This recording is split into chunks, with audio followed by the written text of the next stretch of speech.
Happy July 1st. I'm looking at Jeff Zuckernick. Happy Canada Day. It's Canada Day today. It's our July the 4th. Yes, similar. And happy July 4th to all you Americans as you celebrate on the weekend, 6 feet apart with masks on, not in the water with the flotilla. Be very careful.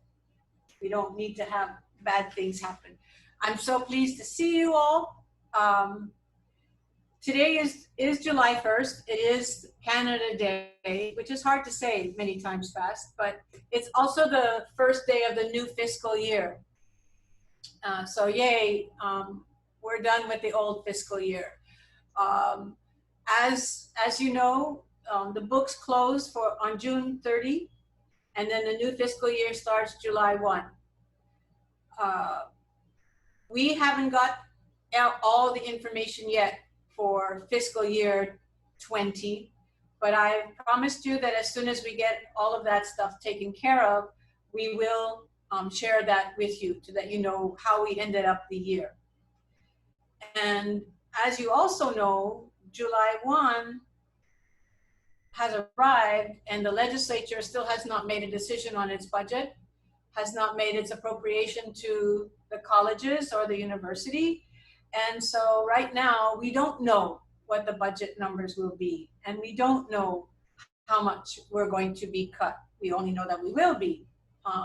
So we hope that you can be restrained for a little while and not start P-carding all over the place because we don't know how drastic the cuts will be. So hold off on spending all your money in the next month.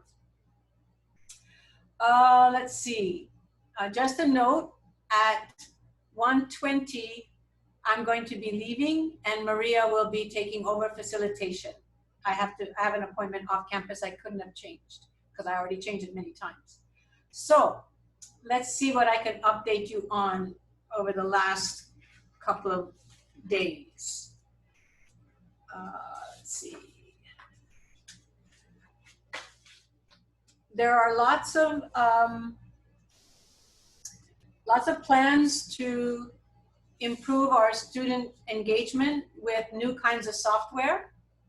So there are still decisions being made about which software programs to get for what particular reasons.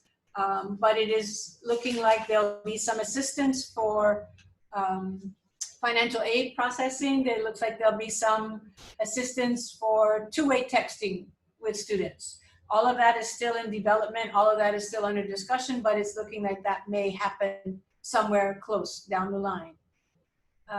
Let's see.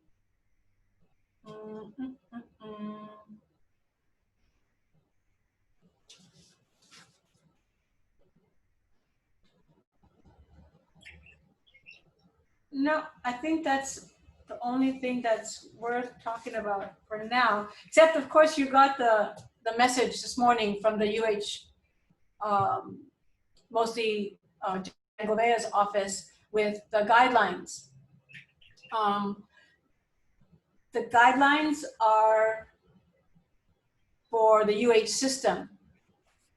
They cover all kinds of generic things that everybody needs to pay attention to, but it also has very specific information about what to do, what the campuses need to do. And our campus has been working on those guidelines for quite some time, for the campus guidelines. So now that we've seen the UH guidelines, we have to take a little time to look at, to make sure that our procedural guidelines align with what the kind of policy guidelines are that the UH system put out. So we are hoping to get our campus-specific guidelines out.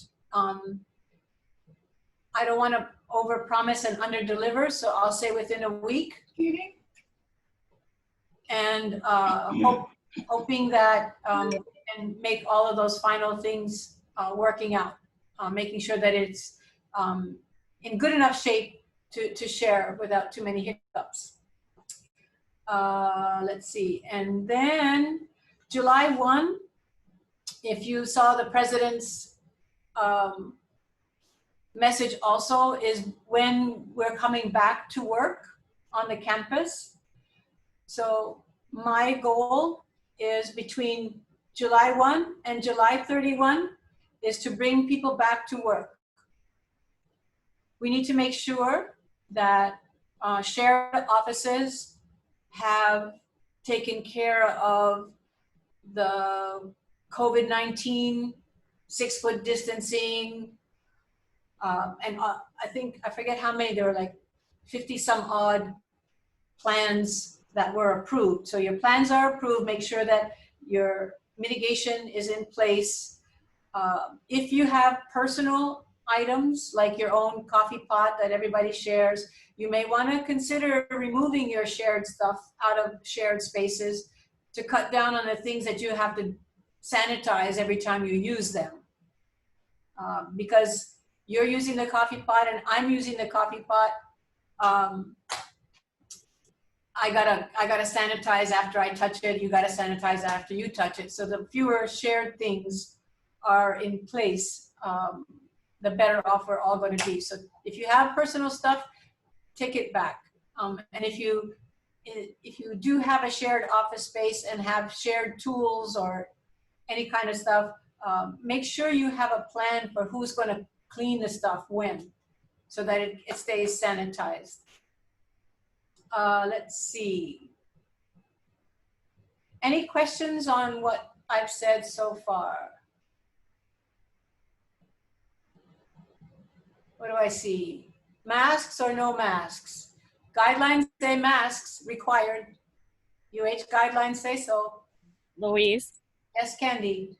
And it says faculty who teach in person and employees providing direct service to customers will be provided face shields under that area. So is that saying that they're going to be only wearing face shields or face shields with masks when teaching? Face shields protect not as well as face masks. And if you read CDC kinds of stuff, it's the both of them together that work best. I get that, but I'm still trying to figure out how professors are going to teach with a mask on. So it doesn't say wear a mask and a face shield in David's statement. So they say both, but not in the same line. But it says if you're teaching in person, that you will be provided a face shield. So I guess I'm still confused on if faculty need to wear the mask and the shield. Sorry. Yeah, right now, I would say they would need to wear both. We're going to, the guidelines generate lots of questions, so we're going to find a way to gather the questions that you might have so that we can address them from a system point of view. So be on the lookout for a document or a link to a Google document that we're going to be soliciting, what is it that is not clear from there. Susan J says, need to know basis. The UA doesn't knowledge of who has COVID. Yeah. Need to know is not the faculty member.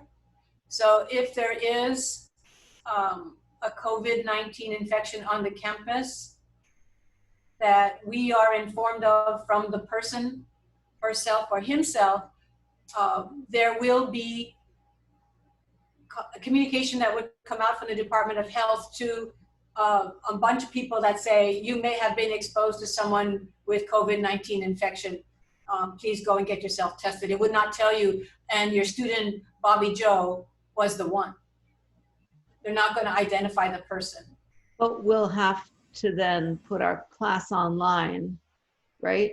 And we'll have to wait until somebody tells us that they are cleared. And so we would just be in limbo because we're not allowed to ask the specific student? Yes, you're not allowed to ask who the student was. That's HIPAA protected. So then you'll never know whether it's safe to go back face to face. Unless you would know. Said that. If there's an infected student, you would know that that person has been cleared to come back. How? Because that student would have to report. I believe there's something in the guidelines further down that says they have to be, to come back to campus, they would have to be cleared by a doctor. But somehow we need to know that they've been cleared so the people who are teaching face-to-face can say, okay, whole class, come back to campus, because the person who was infected has been cleared. Otherwise, there's not a connection between the person who's been cleared and the faculty who's going to recall the class to campus. I would imagine that that's the way the communication would work. LP, may I? You may. I think, Susan, I think the expectation right now, so thankfully, we haven't had to deal with this situation yet. But the expectation is that if we do have a positive infection on campus, whether it be a student or an employee, the Department of Health is the agency who does the official contact tracing. So say we have a student who's got infected, he or she would be out. We would be informed from the Department of Health, and the Department of Health would then give us instruction, because is their process of doing their contact tracing also includes to make sure that the folks that the individual may have been in contact with are alerted. So you would then move to the need to know once the DOH gives us the go ahead. Okay, and good. that may not include a name, but we would certainly be able to provide enough information that all of the students maybe had 2 classes that day. Anybody in those 2 classes, including the instructors, would be notified, and we would then take steps for putting that class, either pausing it, closing the space down, perhaps putting the class online, et cetera. Yep, Brian, I understand that part. Thank you for making it clear. But who gives the faculty the all clear to come back to campus? Is that going to be the Department of Health? That would be the campus. It would be you. Yeah, that would be the campus. Okay. Because what'll happen is, so you're talking all clear, come back to campus, not necessarily all clear, the student comes back. So in a situation of the rest of the class comes back. Yeah, so in a situation of a potential infection, again, the student would go out, we would close the space down. We clean the space after about 24 to 36 hours, so we won't touch the space immediately. Mm-hmm. We would wait for the DOH to give us the direction on the other people who have been in that class. So assuming it's a situation where DOH feels like, okay, it's good to go, nobody has to do anything else in terms of quarantining or self-isolating, then we would say, okay, hey, Susan, you guys are good to go. Great, as long as that piece of I was missing that piece of communication, Brian, so thanks for clarifying. Okay, and I will note that Lisa Radix put a link in the chat about the survey to ask questions about the guidelines. If you've read through the guidelines and there are still things that aren't clear from those guidelines, please let us know so that we might bring it to the system's attention, or we might deal with it in our own guidelines to make sure that there's clarity. Thanks, Lisa. Okay. That's it for me. What other questions do you have for me before I turn it over to everybody else?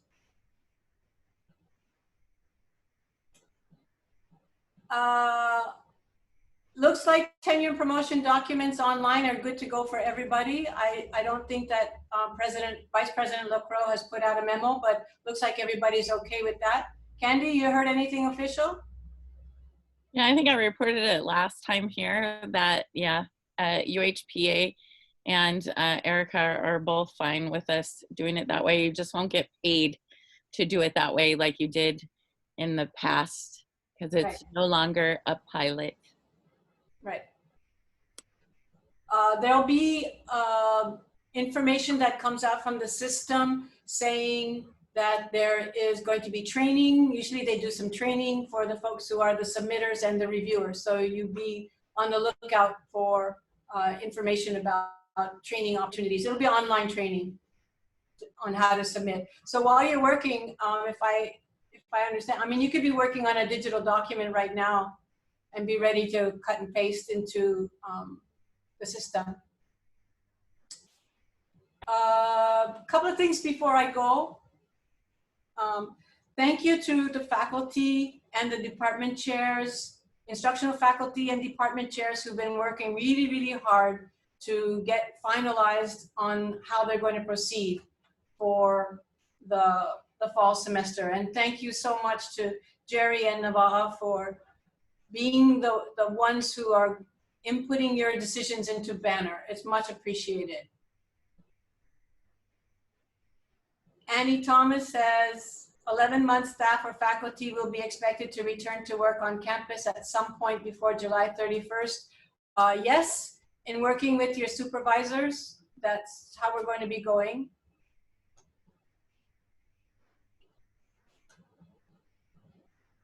Do speak with your supervisor. Should we still use the sign-in sheet from July? I would think so. I think we still want to keep track of people who are here and who are not. Lisa Aganon, if you're the supervisor of staff, you have the option to recall people to work. Be careful about faculty. I'm just saying. Faculty are still able to work from home. Candy, did you want to say something? I see your yellow rectangle, that's why. Oh, I don't know. I'm just scrolling down. I don't know what I did. Okay. All right. I just called people's attention in the chat if they missed the email that UHPA did get the raises. Okay. July 1, August 1. Well, July 1 for 11 months, August 1 for 9 months. Are you sure? I thought it was everybody's August 1. No, the 9-monthers get theirs at the start of the fiscal year. The 9-monthers don't because technically we're off duty then. So, and I cut and pasted from Christian Fern's announcement. So. Oh, well, he would know. He would know. Oh, so Kevin asked about our staff. What about the staff that are able to work from home? That's a conversation you have with your supervisor, according to the guidelines. I need to be gone, and I know that Brian would like to share his updates, and I know that Linda is also going to be sharing something, and Carl is going to be sharing something from his areas. So for me, I'll be going. I wish you happy July 4. And Maria, I'm passing you the baton. Got it.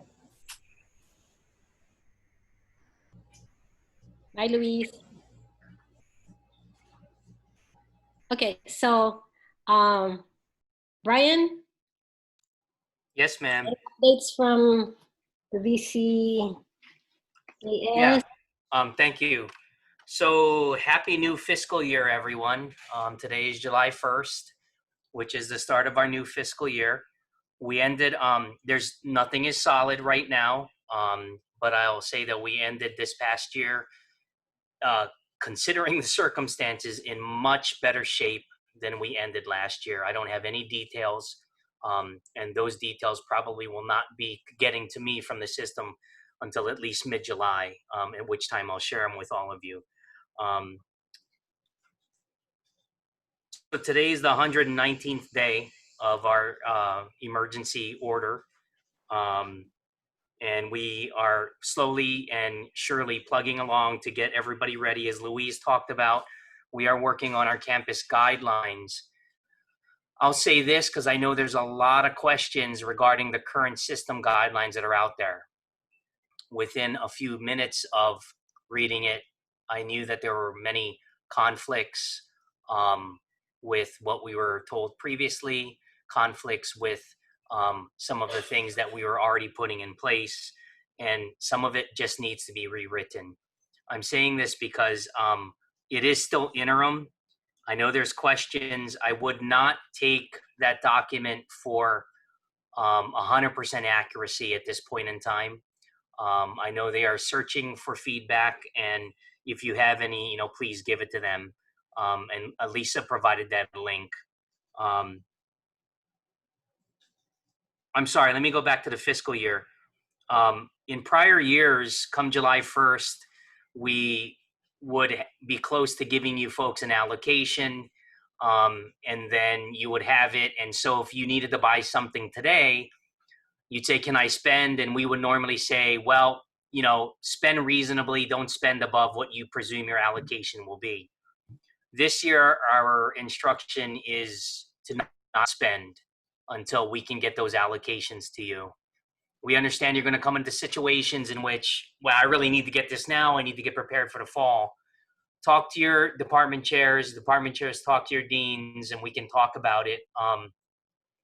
There's no telling what the budget is going to look like for us right now, and we won't know until the current special session is dismissed, and that may not be until about June 10th or July 10th or 12th. So for right now, hold off on spending anything. With regard to coming back to work, all of my AUX services staff has been here the whole time, and all of the rest of my entire staff returned today. So welcome back to my staff. Everyone else, with regard to coming back, whenever you come back, the plan right now for air condition, I knew you guys were going to ask that question, is that on the start of summer session 2, we are going to turn the buildings on summer hours 7:30 to 4:30. So that would be July 6th, this upcoming Monday. Outside of that, I stand by for questions. In fact, I think I did get some questions. Jeff Z asked, are the positions that have been frozen, lost, or on hold? The large majority, you already answered it, Maria, sorry, but I'm going to say it out loud. The vast majority have been lost. The vast majority of positions that were frozen were taken by the legislature in the special session. The university did get back approximately 50 or so positions, but we don't have details on those positions, nor do we have position numbers. Is it okay to spend on student employees?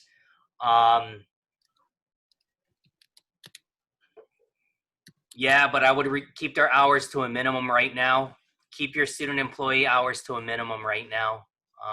Again, we do not know what this FY21 budget is going to look like. Can your staff return to work next week? Oh, I think LP answered that. Yes, they can. Just be careful of the bargaining unit that they are with. Any other questions? Should we still use the sign-in sheet from July? No, as of Monday, we're going to be ending that sign-in sheet. Sorry, Joy and Helen, I didn't get a chance to talk to you folks, but Joy and Helen really worked hard on that. I appreciate that.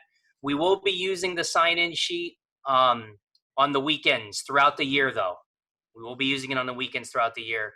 If you have a facility use request in for the weekend, then it's not a problem. But if you're just showing up to work, then we will ask you to continue to sign in electronically. Any other questions? Ryan, somebody had a question earlier about parking passes.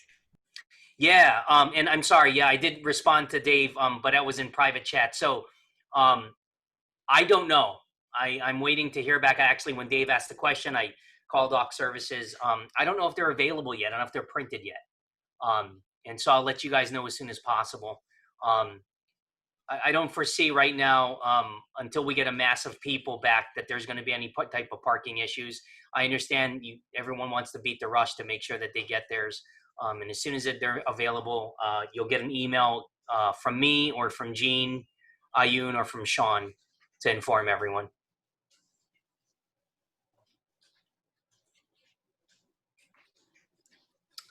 Okay, everyone. Well, happy July 4th. And you all be safe. Have a great weekend. Aloha. Thanks, Brian. Okay, I just wanted to give an update on the academic side. Luis already mentioned that Nava and Jerry really worked very hard to put our courses to whatever choices you made on the delivery or the modality that you're going to be using. Right now, we have 178 classes that are going to be face-to-face. We have 540 classes that are going to be online. and 261, and a few more, I think, that will be on hybrid. So all of those are now in place. And so I will ask the department chairs and to get your faculty, get in touch with your students so that they know what kind of modality their class is going to be, or whatever changes has been done to the course that they registered in. So all of that work was done by Nava and Jerry, so hats off to them. That's a lot of work. Now the next thing we're going to be doing is to find out which classrooms are going to be used for the fall semester, and find out if we can move classes so that all students are not just in one building. And, you know, if we can spread them out to the different classrooms on campus, then that would really help. Because, like, for example, in Kalia, if you had 3 face-to-face classes in the second floor, there's going to be a lot of students there. So maybe we'll move 1 or 2 and look for a classroom that would accommodate the same number of students and move those classes. And I hope that's not going to be a problem with the faculty to move their classes. It's just for your safety and for the safety of the students. Other than that, I don't know if we already announced it, but Lee, are you around? We got we got the banner codes for the online liberal arts and the CA in accounting, but they're gonna be, we're gonna spend the fall semester to figure out how to put things in place so that we can start the online programs in spring, if we can actually do everything in fall. But we're starting early, so hopefully everything will be in place, because there's a lot of moving parts in order for those online degrees, purely online degrees, to happen. I guess that's all I have for academic affairs. Any questions?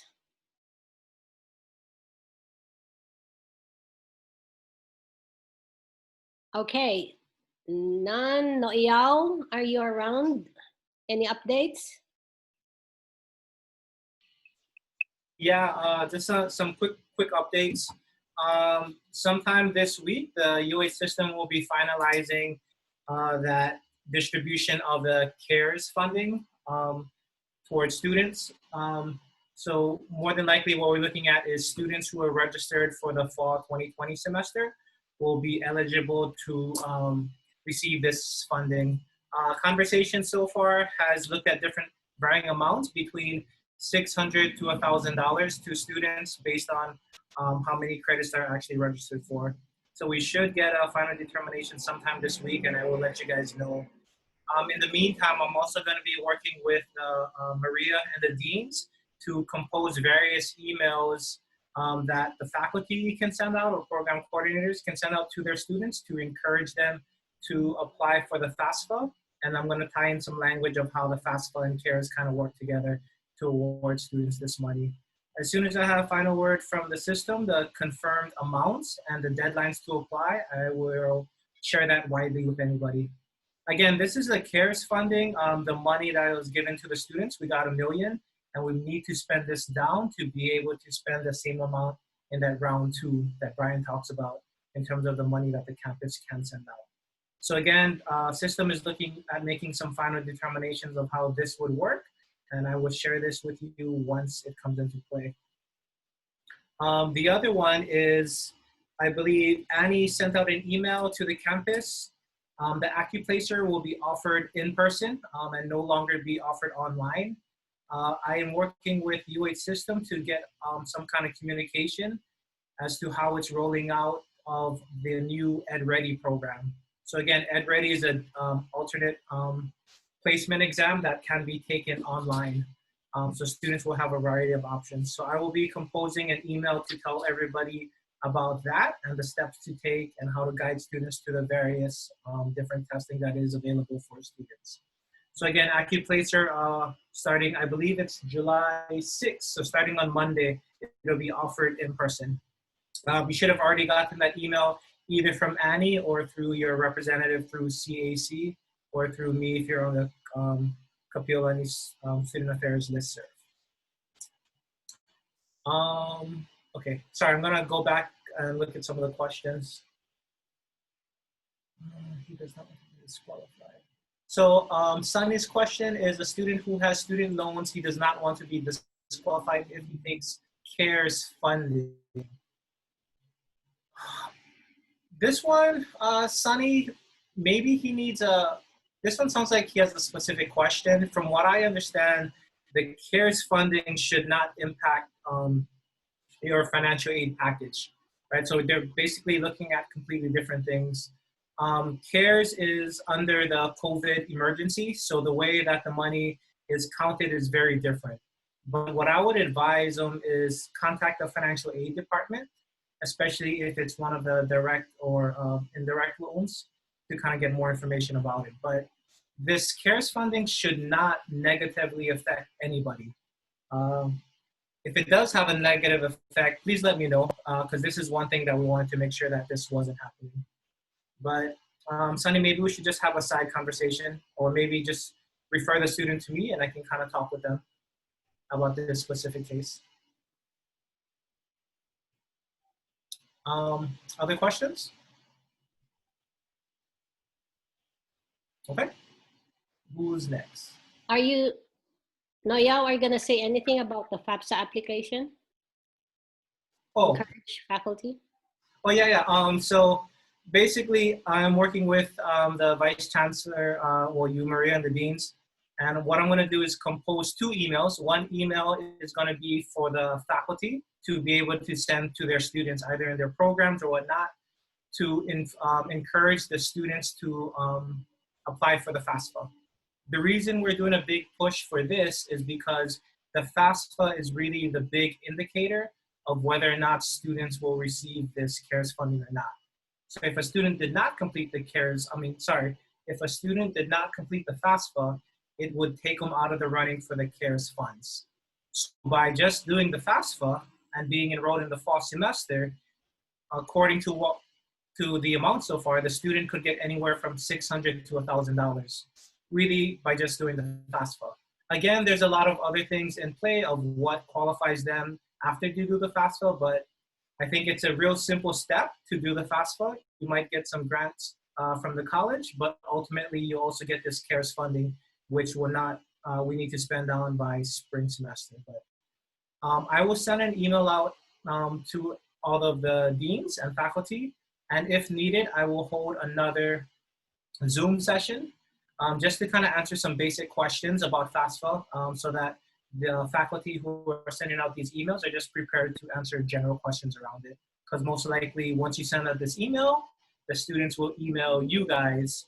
And then, of course, I don't want you in a position where you can't answer some basic questions. So we'll provide some of the framework for that. Also give you the link to the financial aid website, which has all the questions. But just to get everybody on the same page of what this FAFSA really is and how to get it done. In addition to that, the urgent student relief funds, round 2, it's going to be closing tomorrow at 4 p.m. So again, this is separate from CARES. This is the money raised by UH Foundations. Please encourage your students, especially if they're enrolled in the summer semester, to go ahead and apply for the urgent student relief funds. You don't have to do a FAFSA. You just have to be registered for the summer semester. So free money all around. And let me know if you guys have any questions about who can qualify or what steps need to be done. Can somebody put the link for the urgent student care? Angela, if you're online, can you put the link in here?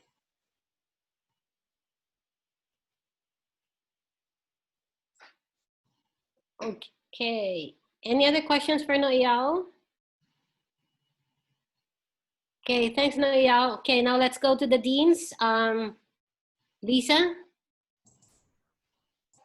Good afternoon. Nothing new. We have submitted the Perkins request that we had, which included the PPE request. So I'm hopeful we'll hear back on that soon. Everything's ready to go. I've made connection with the organization and they'll even deliver. So Once we get approval for that, we'll get the PPE here, and I'll make sure you all get your allocations of PPE by the spreadsheet that you had indicated. Nothing new other than that. Any questions for me? If not, thank you again to everyone for all that you're doing. Okay. Thank you, Lisa. John? Hey, everybody. Happy 4th of July weekend almost. Expanding on what Lisa said, I wanted to thank everybody who put together the information to reformat all the Perkins proposals. We got them submitted on time for this phase 3 reformatting, and we're told that we should have an answer, I think, within the next 10 days. We'll start to have an idea about that. I know many of you are waiting to have that answer because your fall depends on it, and we need time to prepare for that. So everything's moving forward, everything's on time, and I will keep you informed as to the results as soon as we get them. Thanks. Okay. Any questions for John? Navaa. Where are Hey, you? oh, I'm right here. Sorry. Okay. Yeah, I was reading some of the questions, and Terry's one, she was asking for a list of all the courses that have the C19 or the coronavirus 19 code. And I can run that as soon as, no, banner didn't come up yet.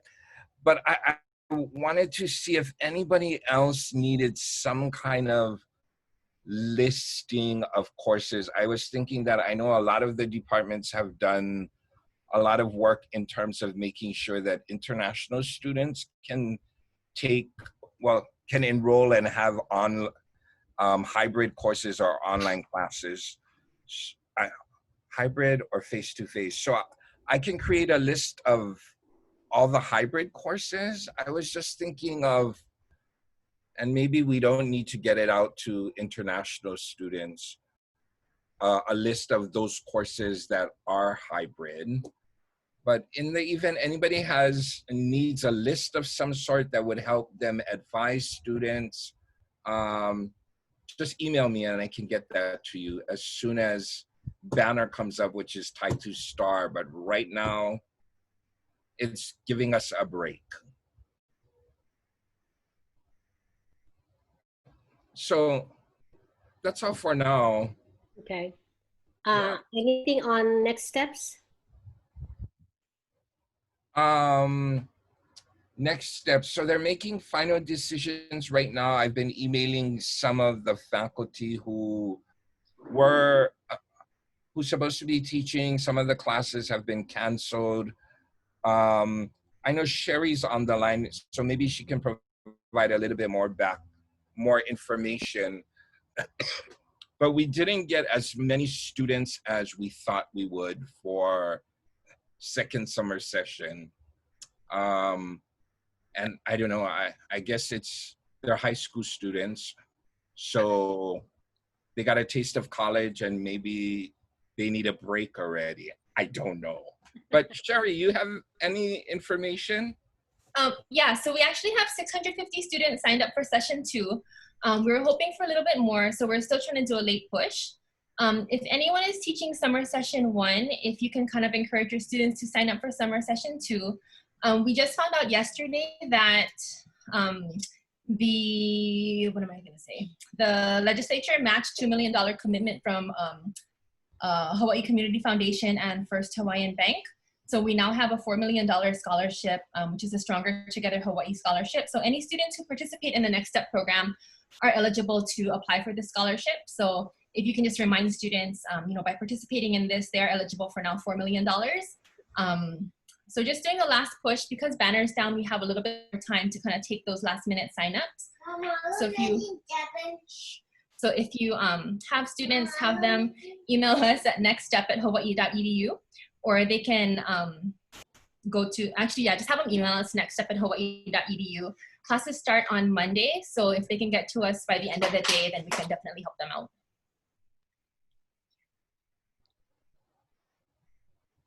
Thank you. Okay, thanks, Sherry. Thanks, Nava. Yeah. Okay, so I saw one question that was asked by Jamie about the contract renewal. Jamie, is that right? It was way at the beginning. Yeah, thanks. I was just starting to get stressed out. I just wanted, I know it's like my question every meeting. I just wondered if we heard anything about that contract renewal or TMP probationary period. I think, I mean, I've not heard anything that said, I know that that was a discussion that went on with UHPA and the UH system, but I've not heard anything about, you know, opposing that idea. So I think it's good to go. It's just that the document has not come out. Candy, do you have anything more to add to that? I really don't. And you know, the problem being is that faculty senate really isn't, you know, nobody's on duty, and they kind of check in and they don't check in. And so I don't know that I'm going to get that communication before you would, Maria. And Okay. so maybe we could just do everybody a favor and just email Erica directly and say, what's up? Okay, I'll ask the BCAAs. I have a meeting right after this with them. Perfect. Because I Thank think, you. yeah, we keep on asking about that one, but nobody is saying that there's a Right. big discussion about it. It's just that they're just working on the language, and I don't know. Yeah, and especially, you know, if we go to, you know, the system of putting a promotion and tenure documents online, which wasn't something that was expected, but something that is highly recommended right now. Mhm. I think they were thinking of changing for that as well. So definitely it's something we should put on our top of our list to get that to faculty. Okay. Thank So you. I'll find out and get more Thanks, information about Maria. it. Okay. Any other questions before I pass it on to Linda? Linda is our HR manager, so with Darsh. So if you have any questions about HR, especially during these times, Linda's. I actually do. I have a question. Okay, Linda. Linda. Hello? My internet's kind of in and out right now. Okay. Jeff. Yeah, so I do have a question. I don't know if anybody caught what Brian said, and he's just the messenger in this one over here, that he said unfilled faculty positions have been taken from the legislature. That essentially means that I lost 25% of my instructional capacity or my entire Hilo office, and we have about 90 TEs of instruction during this academic year to fulfill. So is anybody going to come up with a list of what positions were actually lost and taken back with the legislature? I mean, has faculty senate been consulted? Is UHPA been consulted? This is pretty significant news. And so is a list of all the positions that have been taken going to be published? And that's my question. That is, I don't think that's a question that I can answer. We're HR is just part of this loop and this processing and providing the lists.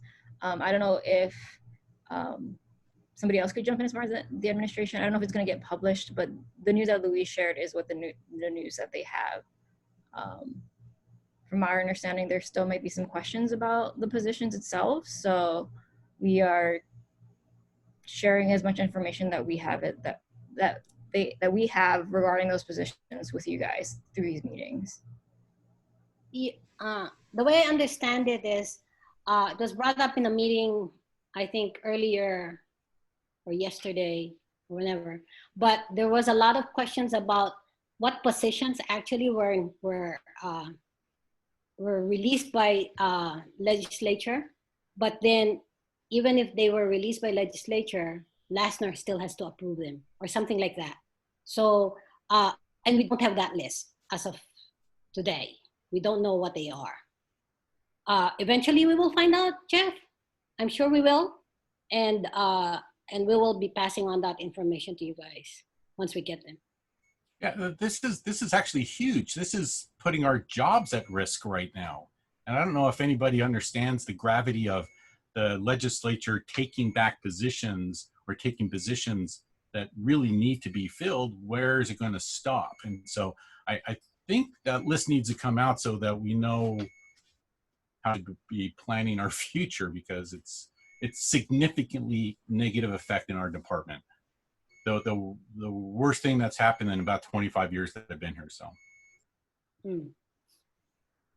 Understood. As a potential, I didn't know that it came to fruition. So I'm just learning this. It's candy, Jeff, by the way. And my understanding is some of those old positions were the ones that Erica was holding. So I don't know if it's something current for you. But yes, we definitely should dive into that, the Senate's.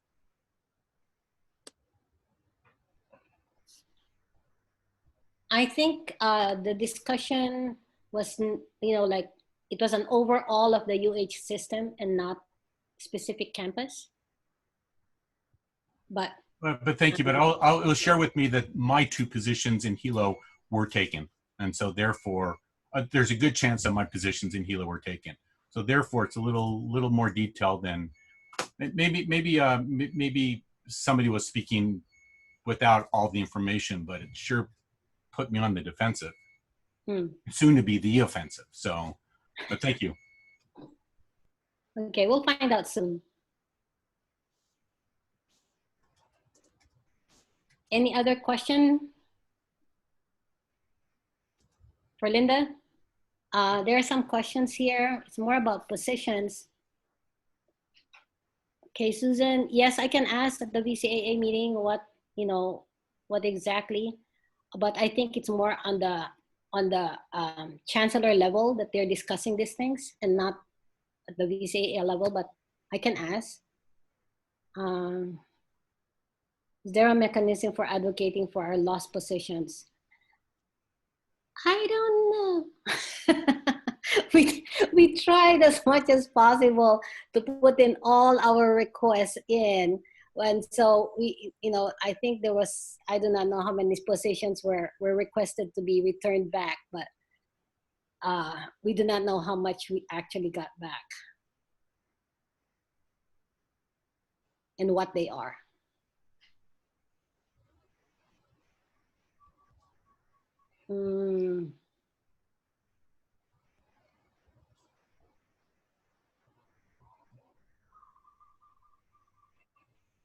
Yeah, I understand, Lisa. I know a lot of your faculty are either retiring or, yeah. But I do not know what mechanism we have to get all of those positions in unless you find lecturers. I mean, that's the only way we can have more classes if we find lecturers to cover those classes, if we don't have the positions. But if we don't have a lecturer's budget or we don't have a budget for lectures, that's where I'm confused, because usually I supplement my staff with casual hires using our program fees. And I was just told that, oh, maybe you should just hire lecturers, but they don't always fit with our model. But thank you for trying. I think what Jeff said is really important, that just kind of snuck under the radar there, and maybe we can't do anything about it, but I think we have a responsibility to respond. So I appreciate all your efforts. Maria, may I? Yeah, sure, Brian. I think, and I'm sorry, I had to log off for a second, and I'm going to have to leave in another second for a meeting, but let me just quickly address this situation. So with regard to details on what was lost, we won't know that until we understand what was actually given back or what was quote unquote saved. And then we'll just backtrack because essentially every campus, the university lost 200 some odd positions. Clearly Manoa was the bulk of that, but the community colleges took it on the chin as well.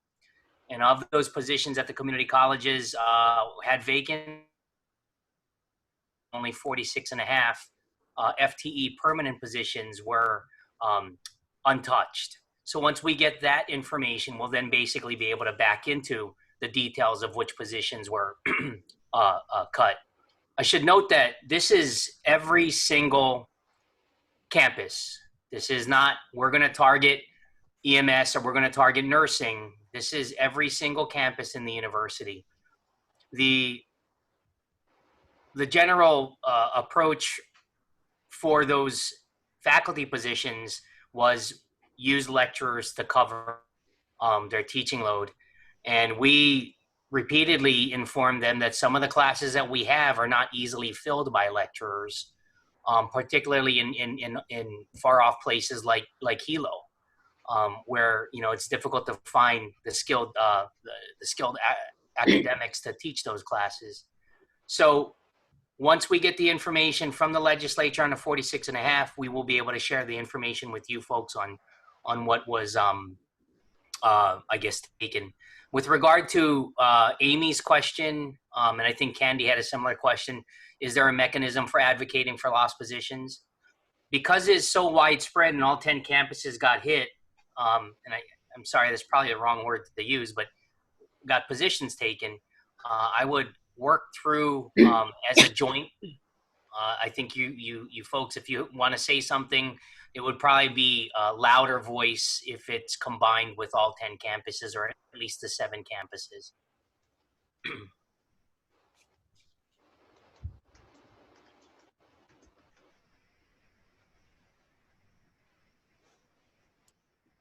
And I'll put something out to the Senate chairs, just making sure, because not everybody is on duty, that they know that this happened, because they did talk about it being a potential. But I gotta say, I never thought it would come to fruition. And my understanding is it's just due to the budget over COVID-19. Is that right, Brian? That's it. That's all it. Just to remind everyone that the latest Council on Revenues projections 2 weeks ago projected $2.3 billion less than what is normally collected each year.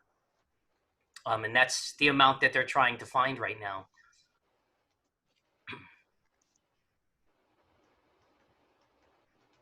Okay, we have 7 minutes left. We need Carl Naito to say something about technology. There's been quite a few requests coming in for technology support. We're doing our best in CEL to provide the support in a timely manner as possible. There are still a few requests that have come in that have not been answered or addressed yet. Please hold on, we'll get back to you, that's for sure. We're just trying to sort through the list of requests that we're getting in right now. Very quickly, there's been specific requests, or at least a couple of requests, for the modality of a face-to-face class with a second face-to-face class being held concurrently. At this point in time, this is something we will probably not be able to support, unfortunately. The technology required of multiple cameras, taking into account audio, the expectation that students in a second classroom can still communicate with the instructor in the first classroom with appropriate video, especially with those kinds of hands-on activities, is unfortunately something we cannot implement widely on our campus. If that is something you had in mind, please contact me right away and we'll try to offer you suggestions on how best to work with colleagues on how they're handling similar situations. Jamie's putting up some links that everyone can access to kind of determine how best to move forward.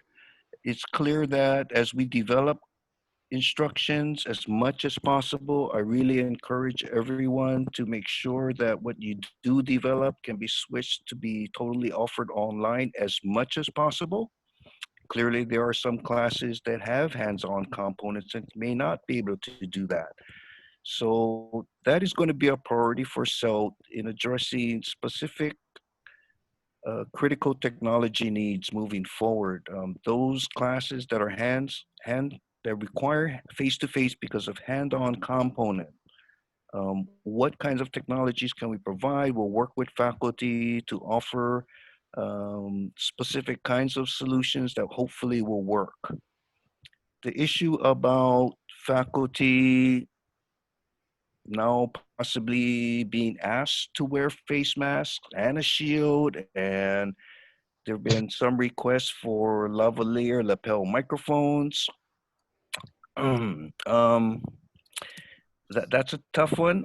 If you're already being muffled, amplifying that muffled signature may not necessarily help. We are looking into lavalier microphones that are hardwired, which means you're going to be physically tied to your computer. I understand that people would want a wireless, but I need everyone to be very clear that the low cost ones we might be able to afford, but they do not allow for multiple channels. In other words, a student sitting in an English class may actually start to get a history lesson class. Those kinds of wireless lavalier microphones that do have multiple channel selections are very expensive. We're talking $300 or more per one set. So again, I want to prioritize working with those that are forced to teach face-to-face simply because of the way the class is. And we'll do our best to provide the resources as we can afford and purchase in a timely manner. And I just really want to encourage everyone to please don't give up. Sometimes it seems like there are a lot of hurdles we have to overcome, and oftentimes you're hearing no, maybe, I don't think so. But please, I'm open. Just email me, contact me, send me, your concerns, frustrations, anything you may have, and I will do my best to address all your needs. So thank you, everybody. Okay, thanks, Carl. Carol, I forgot you. Carol, do you have any updates? Oh, thank you, Maria. Just very quickly, we've noticed that, we have a lot more interest in the HiNet program. So I just wanted to remind everyone that, the Hawaii Nutrition Education and Training Program is a program that is for credit as well as non-credit students. And, it helps to reimburse expenses such as transportation. It has a food supplement. The SNAP program, provides for supplies and materials and that type of thing. And then I also wanted to mention that Devin Peterson and Cindy Malim and Brooke Conway, along with some people from the JAPSOM, telehealth and others will be doing a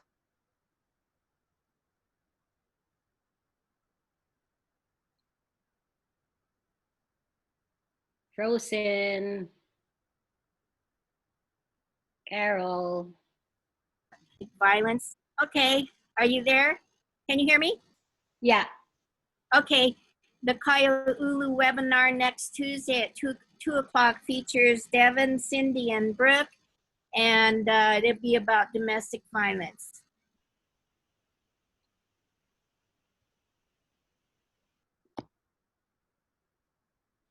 Okay.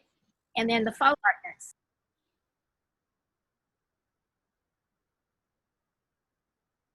Okay, you're done, Carol? I mean, you were getting cut, that's why. Yes, I'm finished. Okay. Okay, just a reminder, Jamie put up about the Top to Go Summer 2 starts on Monday. So please encourage your faculty to do that. And I hope we'll have a lot of participation again from our faculty in order to prepare for the fall semester. Okay, is there anything else? Maria, we do have the FAQs that are still going, and I realize they're quite long by now, so I'm encouraging people when they update them to highlight the most recent things in bright yellow. So if you want to take a look at the FAQs, which are updated after every Zoom, you know, you can just glance through for the yellow stuff if you want to know what the current info is. Okay, thanks, Susan, for taking that on. Okay, if there's anything else, we're good. It's 2 o'clock, 2:01. Okay, Yeah, if none, Maria, then, oh, sorry. Yes, Nava. No. I was just thinking one more thing is that while Jerry and I was working on changing the class together, changing the classes over, it was really a breathing document, because after we would move folks from face-to-face to online, they would, a request would come that said, well, can I go back to hybrid? And then another request would be like, oh, no, wait, I think I want to go back to online, which meant that we would have to disenroll and re-enroll multiple times. But maybe if you have a deadline where we can kind of have people make that final decision, but